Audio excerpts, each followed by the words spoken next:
So here we are, driving up to the Lake District. Let's do this.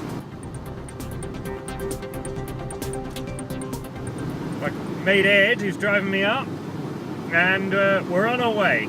The first stage in this adventure.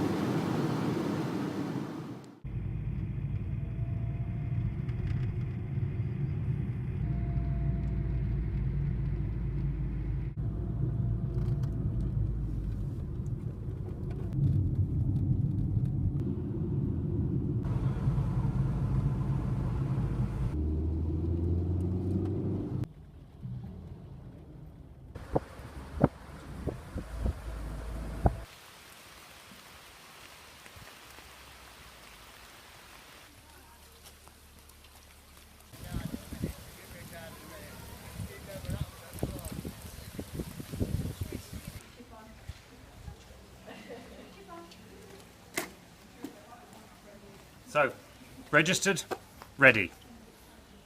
Almost ready.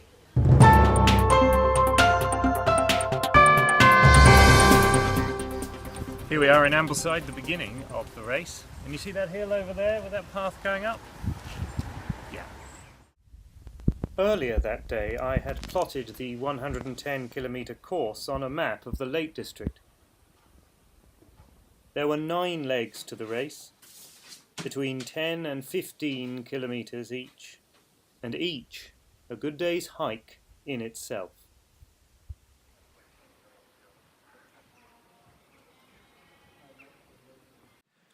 I'm lying in the tent. It's T-minus 2 hours. I'm just trying to get some rest, really, get some sleep before heading out at midnight. It's a bit difficult. There's a river behind us making a lot of noise and people moving around. Everyone's a bit unsettled, I think. Everyone's just trying to get some rest, but with idea fixed on the race ahead. Well, we have about an hour till the race starts. We have safety briefing in half an hour, so I'm just getting the final preparations. Water. How are the nerves? I'm quite nervous, but hopefully that will keep me going. And last year you made it how far? Made it 60 kilometres to Glen Ridding, so... And that's just over halfway. That's just over halfway, yeah. So are there any ghost pains in your tendons? Yes, there are. Yes, thank you very much. So hopefully the right ankle will hold up. At 11:30, the 300 competitors gathered for the safety briefing at the race's start. 110 kilometres of mountain trails before us. Honestly, this is why we do this. There is no feeling like it, the adrenaline, the anticipation with the race ahead, waiting on that start line.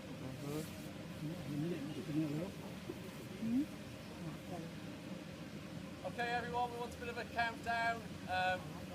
10, 9, 8, 7, 6, 5, 4, 3, 2, 1.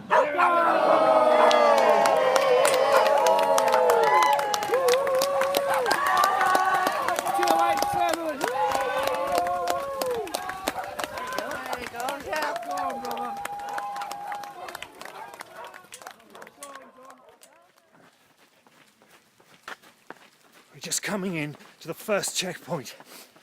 You scramble up the hills, you come down the hills, and you run for 2 hours, and you realise you've only gone 7.7k.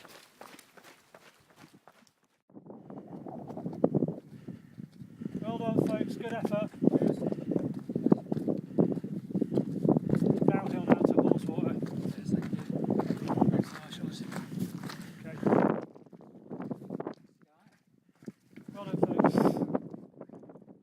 As we stumbled down to Haweswater, the sun was just threatening to give us some light.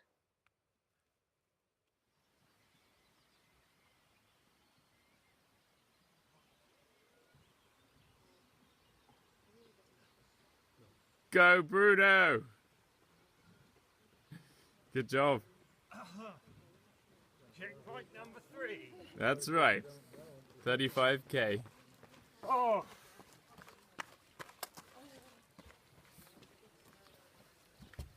I had coped with the rocky descent from Nanbeeld, but was I going too fast?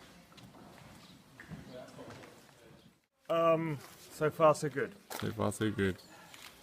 He's doing well. So I will see you at the halfway. But in addition to fatigue, I was now having to face the weather. Warm and dry overnight. Now the rain and wind were moving in, and the temperature dropping. Hey, I'm about 40 kilometers in. I think it's about 6:30 in the morning, so I've been going for about 6.5 hours. It's not very nice, the weather. It's very cold and wet and showers. In fact, it was much warmer during the night, funnily enough. I've had to put on my jacket and my gloves and never thought I'd have to do that. Also, not feeling so good in my left knee. Such a shame, because I came down the Nanbeeld Pass okay, avoiding twisting my ankle like I did last year. And so, you know, I was really good to go, I felt. But I slowed down, actually. I slowed down to walk for quite a bit to conserve some energy, because I'd really done very well up to this point. And just in this course of this walk, my knees suddenly feeling not very good at all. So we'll see what happens. Maybe it'll pass, but particularly when I'm going downhill, it's not good. And despite a short rest at checkpoint 4 at 50 kilometers, neither my knee nor the terrain were getting better. We just come over this big hill. Oh, and look at that. That's where we're going down. All the way down there. My knee's really playing up now, but somebody said just thought it might be fatigue. So I'm having a bit of a rest here. It's always worse going down. And then at the bottom, I'll have a rest and we'll see where we are. Surprisingly, once on the flat, after coming off Boredale Hawes, my knees seemed to bear weight again, and I could jog into Glen Ridding. Certainly Ed seemed to think I was doing well. So, we're now just over halfway, 60 kilometers, and this is the Glen Ridding station. So, doing really well. This is where you had to retire with tendinitis last year, but in good spirits this year. And remember, only about 1 hour's sleep before he started.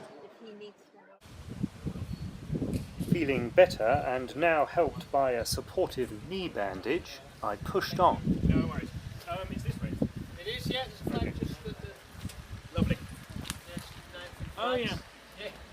I'll just check with my friends here to check. How are we going?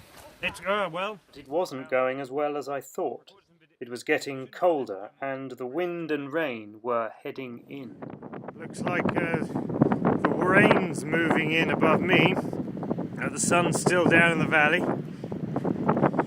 I've got this knee support on, so I'm pressing on. So we've come up this hill, up this valley, and that's my road. But it was a road into the poor weather sitting on the peaks. I had slowed to under 2 miles an hour and was getting dangerously cold. When I finally came off the hills at Dunmail Raise, even the flat was a challenge. I had to make a tough decision. Well, sadly I just got a call from one of the marshals saying that Father Bruno has had to retire at checkpoint 6, so I'm just going to go collect him.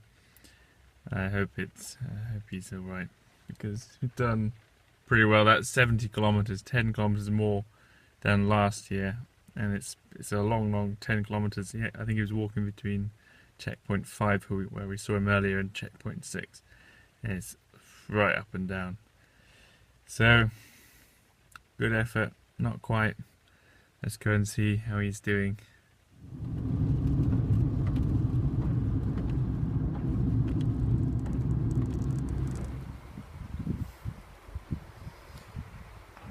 Well, I'm afraid bad news again. After 43.5 miles this time, I had to pull out. The conditions have been atrocious today, cold and wet, and on the top of the mountains even worse. And with the knee injury I sustained coming down, I was just going so slow that I'm in danger of getting hypothermia. So once I got down that mountain, I said, well, I'm not going up 2 more. Here I am, but at least I got further than I did last time. 43.5 miles. That's right. Just, what was it, 60?